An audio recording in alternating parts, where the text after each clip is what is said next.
très heureuse de vous retrouver aujourd'hui. Je voudrais vous parler un petit peu de l'origine de la peur, parce que Dieu, notre Dieu, est un Dieu très pédagogique et souvent il souhaite qu'on comprenne les choses pour nous en délivrer. Donc l'origine de la peur, je voudrais vous lire un passage dans Genèse, chapitre 3, au verset 8 à 10. Voilà ce qui est écrit.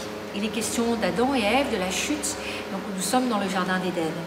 Alors, donc Adam et Ève, ils entendirent la voix de l'Éternel Dieu qui parcourait le jardin vers le soir, et l'homme et sa femme se cachèrent loin de la face de l'Éternel Dieu, au milieu des arbres du jardin. Mais l'Éternel Dieu appela l'homme et lui dit : « Où es-tu » Il répondit : « J'ai entendu la voix dans le jardin, et j'ai eu peur parce que je suis nu et je me suis caché. » Voilà ce que Adam a dit à Dieu. Alors il y a des choses à comprendre. La première chose, c'est que l'homme, c'est l'autorité. L'homme, c'est la responsabilité du foyer. Et Dieu ne va pas s'adresser à Ève en lui disant « Ève » ou Adam et Ève, qu'est-ce qui s'est passé? Dieu va demander des comptes à l'homme. Donc je m'adresse aux hommes. Clairement, vous avez l'autorité dans le foyer, mais une bonne autorité, une autorité juste, telle que Dieu la veut. La femme, c'est l'influence. Et nous, mesdames, nous avons un devoir aussi de bien influencer nos maris. Parce que c'est très fort l'influence que nous pouvons donner. Donc elle peut être très bonne et elle peut être très mauvaise.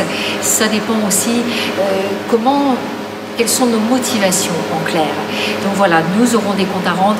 L'homme pour l'autorité, comment il aura, se sera occupé de sa famille, et la femme, comment elle aura influencé aussi les siens et particulièrement son mari. Voilà, je reviens à la peur, puisque dans ce passage-là, ce qui est très intéressant, c'est que c'est la première fois, et c'est dès la Genèse que la peur est mentionnée. Et il est question de Adam et Ève, donc qui ont eu peur. Il dit, Adam va dire, j'ai eu peur parce que je suis nu. Et la nudité dont il est question, c'est que Adam et Ève avaient chuté et donc ils avaient perdu la communion avec Dieu.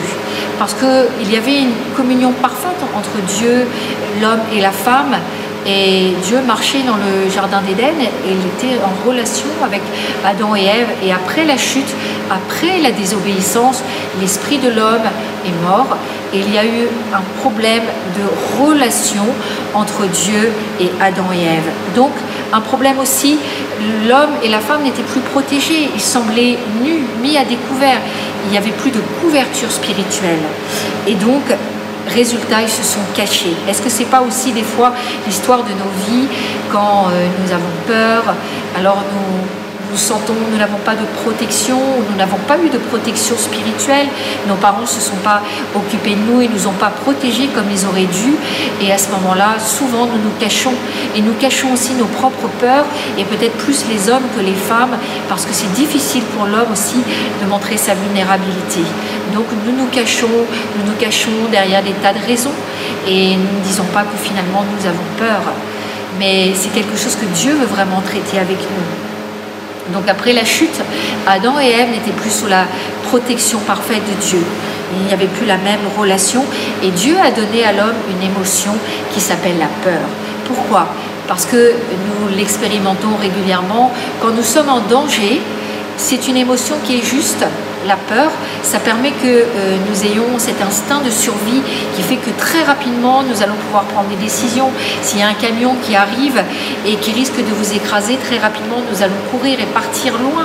Donc c'est une émotion qui est bonne parce qu'elle est donnée à l'homme pour pouvoir le sauver, qu'il sauve sa vie. C'est comme une protection. Mais c'est une émotion qui doit être passagère, et ça c'est très important de le dire. Je peux ressentir la peur, mais je dois aussi traiter ça avec Dieu.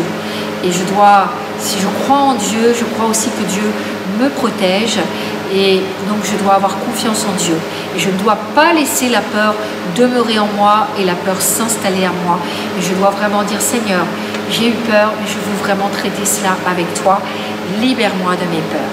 Voilà ce que je voulais vous dire déjà aujourd'hui, et plus tard je vais aussi traiter de différentes peurs que nous pouvons avoir, que nous pouvons ressentir, pour que vous puissiez réaliser cela et prier de façon plus précise peut-être. Soyez bénis, vous pouvez vous abonner sur mon YouTube en tapant Pasteur Valérie Brossier. Vous pouvez également venir voir régulièrement Facebook et tout ce que nous publions. Et vous pouvez voir également tous les témoignages de guérison sur le site qui est en train de s'afficher. À très bientôt. Je prie que la grâce de Dieu, la bénédiction soit sur vous et qu'au nom de Jésus-Christ, toutes les peurs partent et que le Saint-Esprit vous révèle tout ce qui dysfonctionne dans vos vies pour une pleine bénédiction, que vos blocages sautent en cet instant, que tout ce qui n'est pas de Dieu et tout ce qui vous amène dans un joug, un contrôle, vous soyez libérés en cet instant. Au nom de Jésus-Christ, soyez libérés. Amen.